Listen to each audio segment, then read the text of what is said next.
Shalom saudara, salam damai sejahtera dalam kasih Kristus bagi kita. Saudara yang terkasih dalam Tuhan kita Yesus Kristus, dalam video kali ini kita akan membahas pandangan dari Ustadz Fadil Taslim terhadap Injil Yohanes pasal yang ke-8 ayat 1 sampai dengan ayat yang ke-11. Mari kita simak video ini. Ini yang paling parah Ibu Bapak. Ini yang paling parah, Yohanes.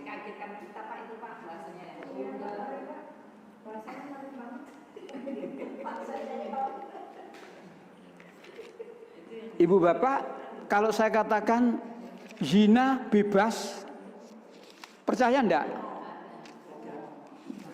Zina bebas, tidak dihukum. Percaya? Tapi ini sama enggak percaya berarti mulai ini. Terus, memang begini. Ya, Yohanes itu tertulis di sini.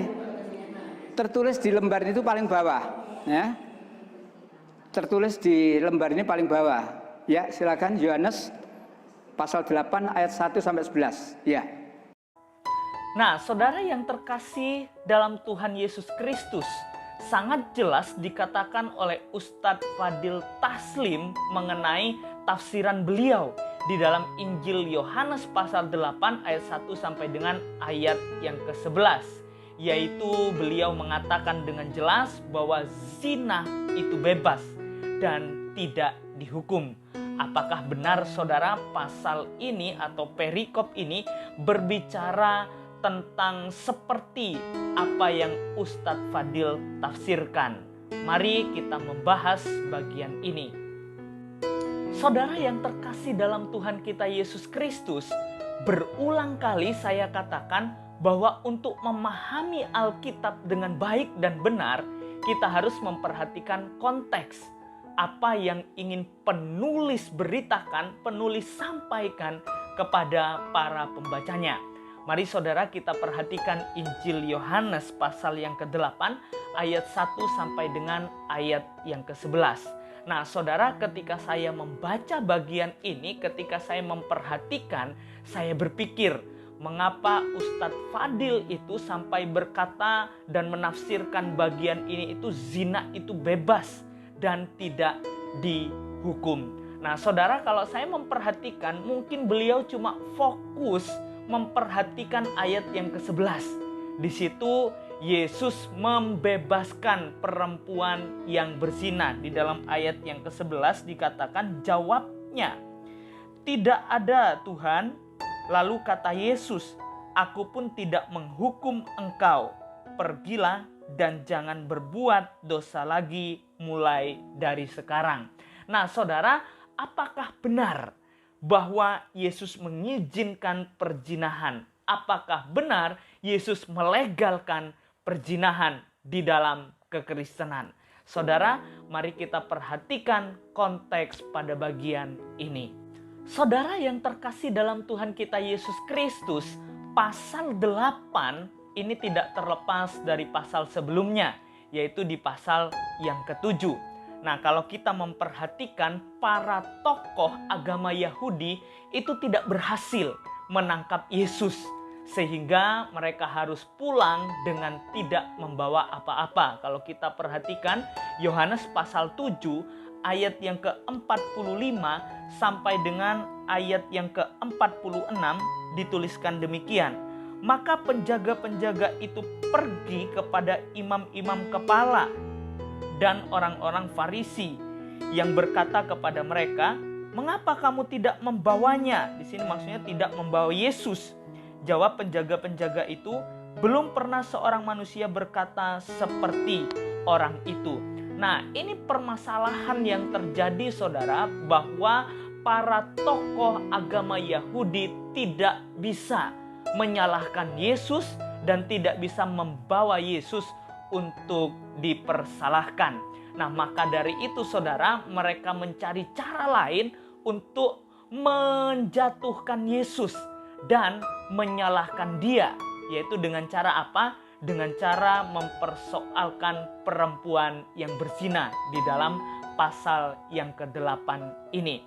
Nah, saudara, apa maksud dibalik penyodoran perempuan yang berzinah ini kepada Tuhan Yesus? Perhatikan saudara ayat yang ke-6. Di situ jelas dituliskan, mereka mengatakan hal itu untuk apa? Untuk mencobai dia. Nah, ini yang jelas saudara kalau kita perhatikan. Supaya apa? Supaya mereka memperoleh sesuatu untuk menyalahkannya, yaitu menyalahkan Tuhan Yesus. Nah, saudara yang terkasih dalam Tuhan Yesus Kristus, bagaimana dengan hal ini atau dengan menyodorkan perempuan yang kedapatan berzina itu menyalahkan Yesus? Mari saudara kita perhatikan bagian ini.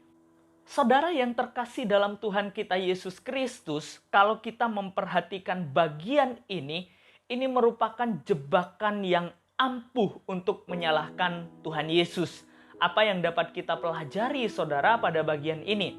Yang pertama saudara, kalau Yesus tidak menghukum mati perempuan itu, maka Tuhan Yesus menentang hukum Taurat. Di dalam Ulangan 22 ayat yang ke-22, apabila seorang kedapatan tidur dengan seorang perempuan yang bersuami, maka haruslah keduanya dibunuh mati. Laki-laki yang telah tidur dengan perempuan itu dan perempuan itu juga, demikianlah harus kau hapuskan yang jahat itu dari antara orang Israel. Nah, jelas saudara, kalau Tuhan Yesus tidak menghukum mati, maka Tuhan Yesus menentang hukum Taurat. Nah, padahal saudara, kalau kita memperhatikan kasus ini, kita dapat menemukan kejanggalan, yaitu yang dibawa ke Tuhan Yesus hanya perempuan saja. Seharusnya kedua-duanya harus diperhadapkan, yaitu harus menerima hukuman yang sama. Lalu saudara, yang kedua, kalau Tuhan Yesus menghukum mati perempuan itu, maka Tuhan Yesus menentang hukum pemerintahan Romawi, bahwa orang Yahudi tidak boleh menjatuhkan hukuman mati. Di dalam Yohanes 18 ayat yang ke-31 saudara, dituliskan demikian. Mari kita perhatikan Yohanes pasal 18 ayat yang ke-31. Nah, di situ dituliskan, kata Pilatus kepada mereka, ambillah dia dan hakimilah dia menurut hukum Tauratmu. Kata orang-orang Yahudi itu, kami tidak diperbolehkan membunuh seseorang. Nah, saudara yang terkasih dalam Tuhan, oleh sebab itu mereka terus bertanya, mereka terus mendesak Yesus untuk memberikan jawaban atau memutuskan perkara ini. Lalu saudara, apa jawaban Yesus di dalam perkara ini? Perhatikan di dalam ayat yang ke-7. Dan ketika mereka terus-menerus bertanya kepadanya, ia pun bangkit berdiri lalu berkata kepada mereka, barang siapa di antara kamu tidak berdosa, hendaklah ia yang pertama melemparkan batu kepada perempuan itu. Nah, saudara yang terkasih dalam Tuhan, jawaban Tuhan Yesus ini menyinggung dalam Ulangan 17 ayat yang ke-7. Mari kita perhatikan apa yang dituliskan dalam Ulangan pasal yang ke-17 ayat yang ke-7. Nah, di situ dituliskan, saksi-saksi itulah yang pertama-tama menggerakkan tangan mereka untuk membunuh dia. Kemudian seluruh rakyat, demikianlah harus kau hapuskan yang jahat itu dari tengah-tengahmu. Nah, ini menunjukkan bahwa Yesus mengerti benar tentang hukum Taurat. Maka dari situ ia berkata bahwa orang yang pertama melihat, yaitu saksi itulah yang pertama harus melempari dengan batu. Tetapi Yesus menambahkan satu hal yang menarik di situ saudara, yang tidak berdosa. Nah, ini suatu hal yang menarik untuk kita perhatikan bersama apa yang dikatakan oleh Tuhan Yesus Kristus.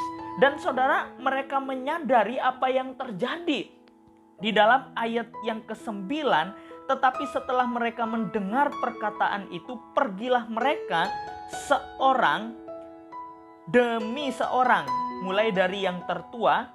Akhirnya tinggal Yesus seorang diri dengan perempuan itu yang tetap di tempatnya. Akhirnya apa saudara? Mereka menyadari bahwa tidak ada di antara mereka yang tidak berdosa. Lalu saudara, apa yang terjadi berikutnya saudara? Mari kita perhatikan bagian selanjutnya. Saudara yang terkasih dalam Tuhan kita Yesus Kristus, apakah Yesus menghukum perempuan itu? Mari saudara kita perhatikan ayat yang ke-10 sampai dengan ayat yang ke-11. Lalu Yesus bangkit berdiri dan berkata kepadanya, "Hai perempuan, di manakah mereka? Tidak adakah seorang yang menghukum engkau?" Ayat yang ke-11, jawabnya, "Tidak ada Tuhan." Lalu kata Yesus, "Aku pun tidak menghukum engkau. Pergilah dan jangan berbuat dosa lagi mulai dari sekarang." Nah, ini yang terjadi saudara. Yesus tidak menghukum perempuan itu. Pada bagian inilah yang disalah tafsirkan oleh Ustadz Fadil Taslim. Menganggap hal ini bahwa Yesus melegalkan perzinahan. Nah, satu hal penting yang perlu kita pahami saudara, bahwa Yesus mengatakan hal ini bukan karena ia meniadakan hukuman. Yesus mengatakan hal ini bukan berarti juga dia melegalkan perzinahan. Yesus mengatakan hal ini oleh karena yang pertama, kedatangannya bukan hakim duniawi. Mari kita perhatikan Lukas pasal yang ke-12 ayat yang ke-14. Lukas pasal yang ke-12 ayat yang ke-14. Tetapi Yesus berkata kepadanya, "Saudara, siapakah yang telah mengangkat aku menjadi hakim atau pengantara atas kamu?" Ayat 15 katanya lagi kepada mereka, "Berjaga-jagalah dan waspadalah terhadap segala ketamakan. Sebab walaupun seorang berlimpah-limpah hartanya, hidupnya tidaklah tergantung daripada kekayaannya itu." Nah, ini saudara yang perlu kita pahami, bahwa yang pertama, kedatangan Yesus bukan hakim dunia. Lalu yang kedua saudara, kedatangannya yang pertama bukan untuk menghakimi, tetapi untuk menyelamatkan manusia berdosa. Yohanes 3 ayat yang ke-17 dituliskan, "Sebab Allah mengutus anaknya ke dalam dunia bukan untuk menghakimi dunia, melainkan untuk menyelamatkannya oleh Dia." Jadi jelas saudara, mari kita belajar untuk memahami bagian ini. Pahamilah konteksnya, apa maksud penulis menuliskan Alkitab kepada para pembaca. Jangan asal comot ayat per ayat sehingga membuat kita salah tafsir dan menyesatkan pikiran kita. Tuhan Yesus memberkati.